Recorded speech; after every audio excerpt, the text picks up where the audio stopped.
bahwasanya Islam ini adalah agama yang sudah sempurna.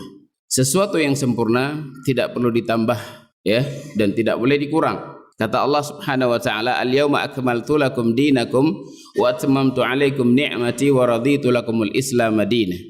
Pada hari ini telah aku sempurnakan bagi kalian agama kalian, telah aku cukupkan bagi kalian nikmatku, kemudian telah aku ridai Islam itu sebagai agama bagi kalian. Maka sesuatu yang sempurna tidak boleh ditambah. Yahudi ketika mendengar ayat ini turun, dia datang kepada Umar. Wahai Umar, ada satu ayat yang sering kalian baca dalam Al-Quran. Kalau seandainya ayat ini turun kepada kami ma'asyaral Yahud, maka akan kami jadikan hari turun ayat tersebut sebagai hari raya bagi kami. Menunjukkan bangganya dia dengan ayat tersebut kalau seandainya turun kepada agama mereka. Apa itu kata Umar? Itu ayat yang kita bacakan tadi. Al-yauma akmaltu lakum dinakum ila akhiril ayat. Kemudian kata Umar, aku tahu di mana turun ayat tersebut. Kapan turun ayat tersebut? Ayat tersebut turun pada Haji Wada di Arafah, pada Haji Wada Nabi SAW. Dan itu kami rayakan, terjadi pada hari Jumat turun ayat tersebut. Menunjukkan apa? Bahwasanya orang Yahudi saja tahu kalau seandainya ayat itu turun kepada agama mereka, menunjukkan agama mereka sudah sempurna.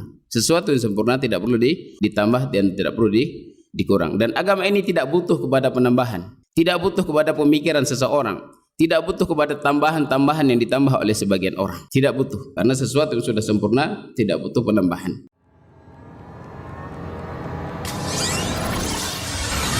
STA TV Media Syiar Islam.